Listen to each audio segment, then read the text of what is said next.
See, আমরা এই ছবিটা যখন বানাতে স্টার্ট করেছি তখনই আমরা জানতাম কি we are doing something that probably is needed for long time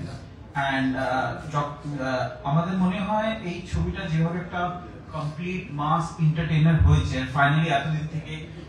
আমি মনে করি ওখানে বাংলা ছবি এখানে বাংলা ছবি না ভেবে যদি একটা বাংলা ছবি এইভাবে চলছে especially I was looking at since we are distributing international also for the first time in international circuit একটা বাংলা ছবি 20টা দেশে চলছে আর চলছে মানে কি শো এর পরে শো বাড়ছে so that is a very very great feeling and I hope that it opens door for every Bengali film that is being made. I think we have found answer to so called regional south industry onek dur kintu at least we have found the foot in the door. Fantastic. Now the our very own আমাদের এপার Bangla superstar এখন ওপার বাংলার superstar Mimi Chakraborty থেকে জিজ্ঞেস করবো so first of all what reactions মানে how happy are you মিমি আগে ডিরেক্টরকে জিজ্ঞেস করেন আচ্ছা হ্যাঁ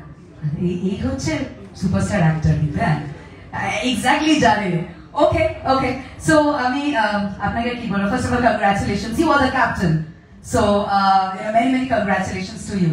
আপনি কিছু বলেন আপনার কেমন অভিজ্ঞতা আপনার এই মুহূর্তে কি ফিল হচ্ছে ভেতরে কতটা তুফান চলছে কালকে ইন্ডিয়াতে রিলিজ বলে কথা সিনেমা ব্লকবাস্টার হয়ে ডিরেক্টরের মনে কি চলে এটা সবাই জানে খুবই খুশি যতটুকু আশা করছিলাম এর থেকে বেশি আমরা পেয়েছি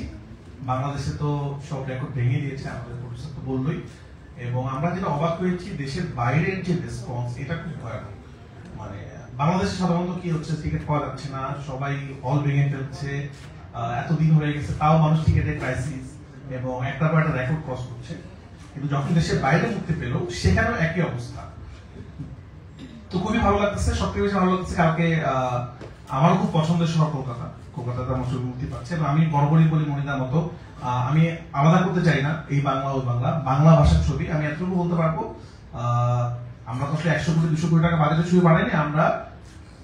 নরমাল একটা বাজেটের ছবি বানিয়েছি বাট আমরা চেষ্টা করছি এমন কোয়ালিটি দেওয়ার যে ছবিটা দেখতে বাংলা এজ এ বাঙালি আমরা প্রাউড ফিল করবো এটা আমার বাংলাদেশি সিনেমা ইনশাআল্লাহ এটা আমি বলতে চাই ইনশাআল্লাহ মিমি এবার একটু জিজ্ঞেস করি যে এই যে এত প্রশংসা করেছো ওয়ার্ল্ড ওয়াইড তো এটা কেমন লাগছে যেহেতু বাংলাদেশের প্রথম ছবি but you have tested the success ইন্ডিয়াতে অফকোর্স কিন্তু এই ওয়ার্ল্ড ওয়াইড একটা সাংঘাতিক প্রশংসা চারিদিক থেকে করেছো সেইটার ফিলিংটা কেমন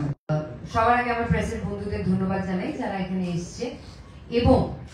ওয়ার্ল্ড ওয়াইড আমার দর্শকদের কে ধন্যবাদ জানাই যারা তুফান দেখেছে উড়াধুরার সাথে নেচেছে দুষ্টু কোকিলের সাথে রিল বানিয়েছে প্রচুর জায়গায় আমাদের ট্যাগ করেছে so thank you so much আর আজকে না বললেই না আজকে আমার এখানে ডিরেক্টর বসে আছে তো রাফি ভাই সবসময় এটাই বলতো যে আমি একটা শটও কম্প্রোমাইজ করবো না so this is the result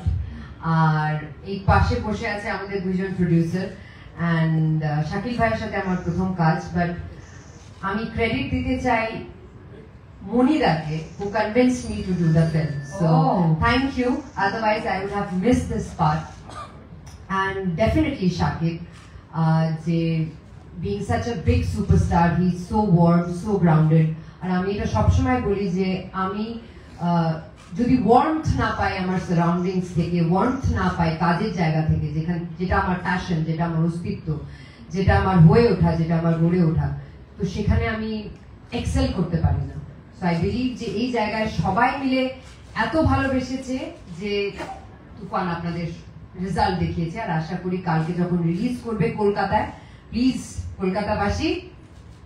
যাও আর হলে সিনেমাটা দেখে নাও absolutely okay now the man himself তো কো-স্টারকে তো ভালোবাসা দিয়েছে ওয়ার্মথ পেয়েছে তার জন্য ভালো করে কাজ করতে পেরেছে এই ভালোবাসা সবাই চায় Shakib Khan you have such a fan following all over তুমি এটা জানো তাই না তুমি তো সবাইকে বশ করেছো হ্যাঁ জানে কিন্তু ব্যাপারটা দেখো মুখ চোখ দেখেই বোঝা যাচ্ছে জানে ব্যাপারটা আমি বলা শুধু আর কথা বলবো না অল ইয়ার্স কিছু বলো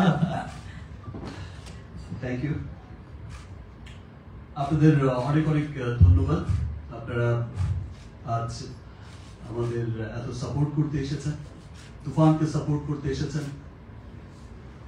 I think তুফানকে সাপোর্ট করতে আসেন এসেছেন বাংলা সিনেমাকে সাপোর্ট করতে এতক্ষণ ওয়েট করেছেন, ধৈর্য ধরে বসেছিলেন, আপনাদের সত্যি আমি অনেক ধন্যবাদ জানাই। ইনফ্যাক্ট আমি সবসময় আমি আমার বাংলাদেশ হোক বা ইউএসএ হোক, যেখানেই হোক, আমার যখন একটা প্রোগ্রাম থাকে আমি সবসময় ফিল করি যে যারা হচ্ছে বিনোদন জার্নালিস্ট আছে তারা হচ্ছে আমরা আর তারা হচ্ছে একই পরিবারের, so we are same family. So আমরা একই পরিবারের মানুষ। স্পেশালি তুফানের ক্ষেত্রে যেটা হয়েছে,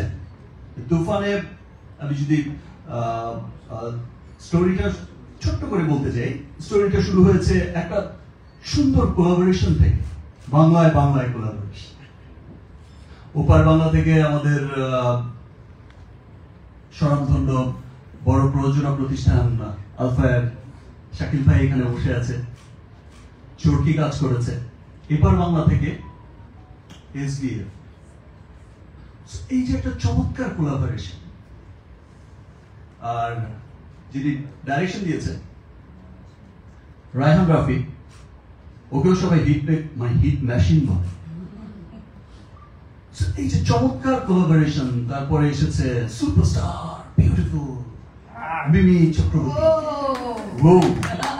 নাম শুনেই সবাই গরম হয়ে গেছে। তারপর ওপার বাংলা থেকেও ছিল আরেকজন নাবিলা, খুব চমৎকার। চঞ্চল ভাই, আপনাদের অনেক অনেক অনেক পছন্দের ভালোবাসার মানুষ চঞ্চল ভাই। আর দুই বাংলার এই যে চমৎকার কোলাবোরেশন, অ্যাকচুয়ালি আমাদের না খুব একটা আলাদা করে দেখার কিছু নেই।